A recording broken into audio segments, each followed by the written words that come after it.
देखिए, बहुत ही दुर्भाग्यपूर्ण है कि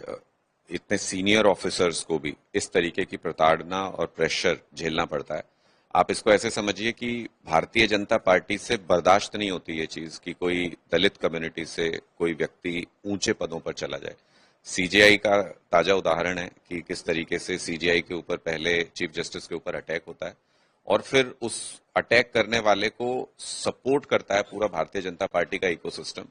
अगर किसी को पूछताछ के लिए पुलिस बुलाती है कहीं कंप्लेंट के आधार पे, तो बीजेपी के प्रवक्ता उसको छुड़ाने जाते हैं और सीजेआई को सिर्फ इसलिए कि वो एक दलित कम्युनिटी से आते हैं उनको अपमानित करने के प्रयास होते हैं, उन पे भद्दे वीडियो बनाए जाते हैं, उन पे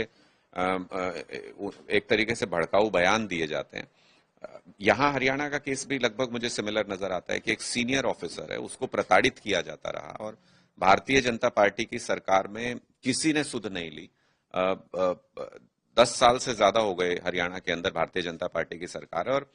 पूरे देश में जहां जहां भारतीय जनता पार्टी की सरकार है, आप आंकड़े निकाल के देख लीजिए, दलितों के ऊपर अत्याचार बढ़े हैं वहां पे, उनकी प्रताड़ना बढ़ी है वहां पे। और एक पूरा इकोसिस्टम है बीजेपी का जो पुराना सिस्टम लागू करना चाहता है कि ये हमारे बराबर नहीं बैठे हैं,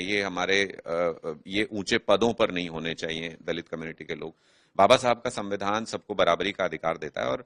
मुझे लगता है कि सरकार को इस पे इन्वेस्टिगेशन करानी चाहिए, थॉरो इन्वेस्टिगेशन होनी चाहिए। और जो जो इसमें शामिल हैं, मैं तो हैरान हूं कि भारतीय जनता पार्टी के नेता अभी तक चुप कैसे हैं। मुख्यमंत्री विदेश में घूम रहे हैं और इतने सीनियर ऑफिसर को अगर इतना प्रताड़ित किया जाए कि उसको आत्महत्या करनी पड़ जाए, तो इसका मतलब अब सिर्फ गरीब दलित ही नहीं बल्कि जो ऊंचे पदों पर बैठे हुए दलित कम्युनिटी के लोग हैं उनको भी भारतीय जनता पार्टी टारगेट कर रही है और वापस ये अपने वही दौर लाना चाहते हैं जिसमें कुछ ही जातियां राज करें और बाकी सबको अधिकार ही नहीं है बराबर बैठने का। तो लेकिन बाबा साहब के संविधान में ये सब बर्दाश्त नहीं किया जा सकता और आम आदमी पार्टी तो दलितों पर किसी भी प्रकार के अत्याचार को किसी हालत में बर्दाश्त नहीं करेगी। मैं इसका भी स्वागत करता हूं कि पंजाब पुलिस ने भी कल एक्शन लिया है बहुत सारे ऐसे लोगों के खिलाफ जो ऐसी मानसिकता से आते हैं और हरियाणा में भी एक थोरो जांच हो करके और कार्रवाई होनी चाहिए, सख्त से सख्त कार्रवाई होनी चाहिए ऐसे लोगों के खिलाफ जिन्होंने मजबूर किया।